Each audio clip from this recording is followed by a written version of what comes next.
we are in agreement with the Honourable Justice Minister in bringing these amendments, particularly the amendment to the Code of Criminal Procedure. Any steps taken by the government, whether it be this government or any government, to use technology and to make the criminal justice process more convenient and more reasonable, I think in principle must be agreed upon and must be supported. So in that basis, the fact that these amendments allow people abroad to give evidence, to have accused under certain circumstances, suspects being excused from being present. All of these steps, I think, will go a great deal in preventing delays in the process of criminal justice, and we concur with the government in taking those steps. I think there is much more to be done, but at least in an odd way, it's quite surprising that it's taken this long for some of these amendments to be brought. So in that sense, I'd like to congratulate the Honourable Minister. I do think that in processes such as this, there will be shortcomings even with these amendments. There might be gaps that need to be filled. But knowing the Minister for what he is, I'm pretty certain he will address those in the future.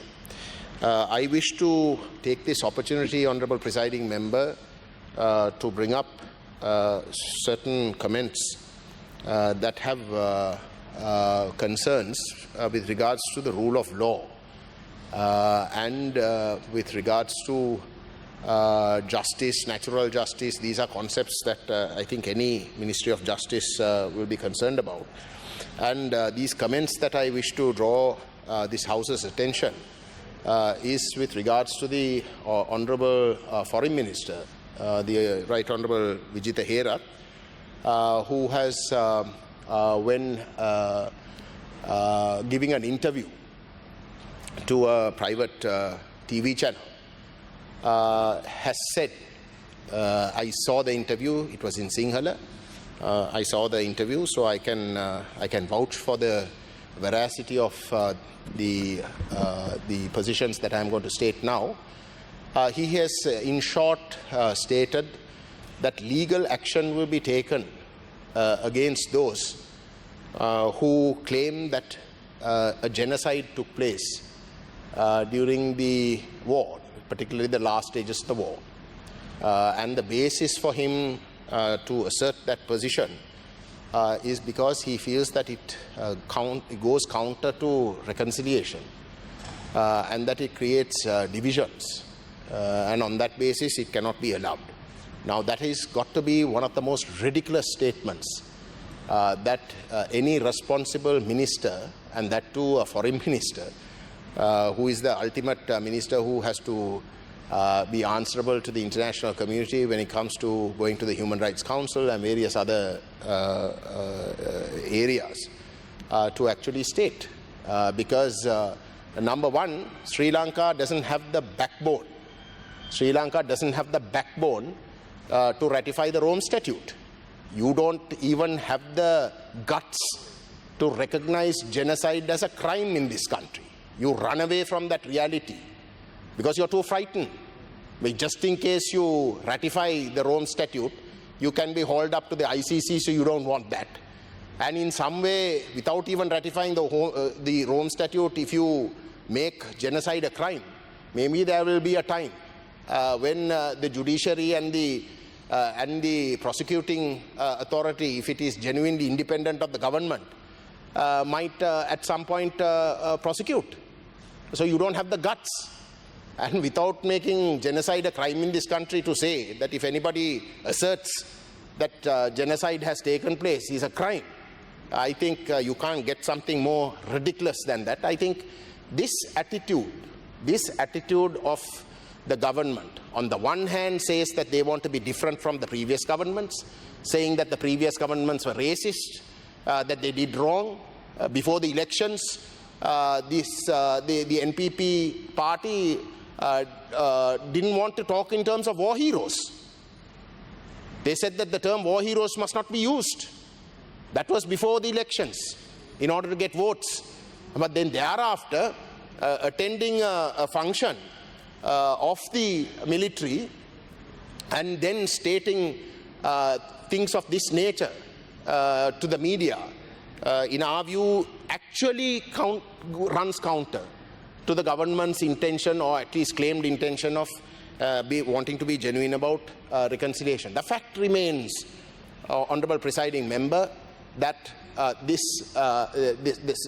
Sri Lankan state, in its prosecution of the war, and even before, even in a non-war situation, because of the policies that have been pursued over the last 76 years, we believe that our identity was systematically being dismantled.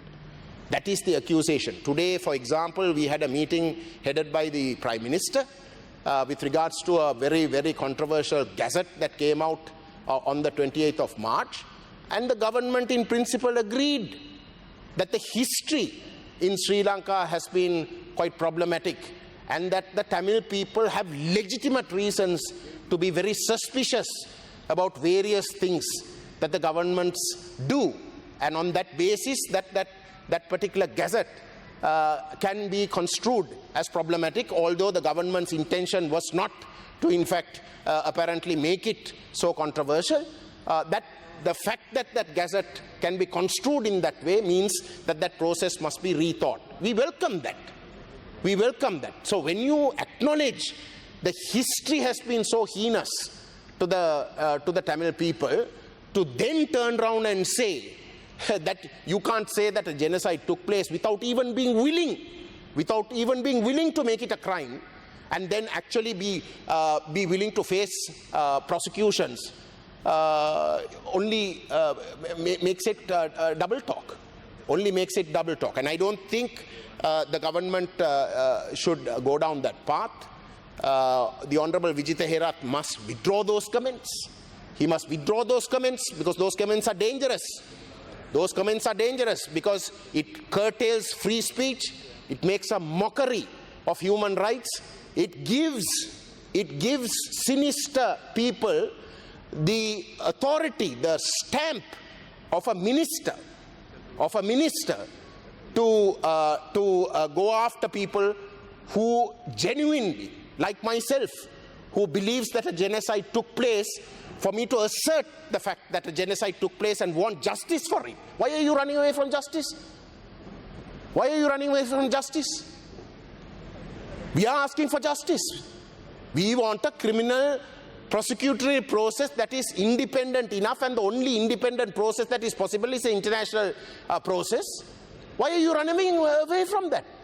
Why are you not even being prepared to face it unless you are guilty as charged?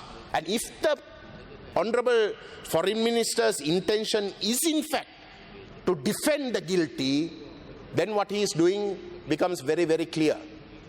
And I don't think that is the path this government should take. He must withdraw those comments. He must make it very clear. He must make it very clear. කොච්චර? විනාඩි 2යි තව. විනාඩි 8ක් නේ ඉවරයි. 12ක් කියලා කිව්වේ. He must make it very clear. The second matter that I wish to bring out is with regards to Kurundur Mele. Now, Kurundur Mele is a very controversial site where the Saiva temple, which is a registered temple, by the way. It was registered under the Ministry of Hindu Cultural Affairs in Colombo in 1981, in November 12th. It was registered. It was registered by the government's own ministry, that it is a legitimate Hindu worship site. Has been desecrated, it has been destroyed, and a Buddhist temple has been built. That's one controversy. That is the first controversy that still hasn't been resolved. This government hasn't even been willing to take that up. But, Honourable Presiding Member, the original Gazette notification came out in the 30s under the British, declaring about 79 acres as archaeologically sensitive areas. That was a gazette. That's the only gazette to date that is available with regards to Kurundur Mele. Right? After that, during the Gotabaya Rajapaksa government, the archaeological department wanted to take over a further 340 acres, saying that it should belong to the Kurundur Mele Vihare. Kurindu Vihare. And they earmarked 340 acres. But then when President Ranil Wickremesinghe came to power, there was a meeting under which he refused to accept that. He said that, no, that's all farmland. You can't just come and confiscate land like that. And he said that that must be allowed to be farmed.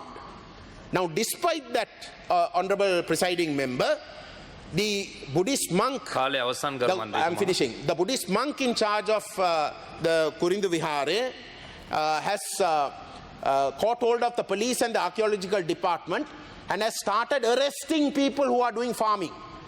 In that area that President Wickremesinghe said should be given for farming, they are now arresting. Just 2 weeks ago, 3 people were arrested. One was a minor, so he was released. The other 2 remain under remand custody even today. Even today. There is no gazette notification that is demarcating anything other than that 79 acres which was gazetted in the 30s with regards to Kurundur Mele. Right?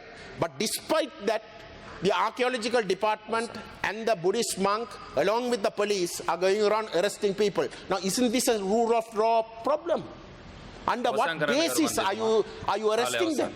So, kindly, the government must intervene and must stop this. This must be stopped. A government's decision was taken over 2 years ago that those areas must be allowed to be farmed. And despite that decision and that decision not being reversed, for the police to be going around arresting people like this, and for the archaeological department to be working in an ad hoc way like this, is just completely unacceptable. And I ask that the government intervene and ensure that those people are released forthwith. Thank you.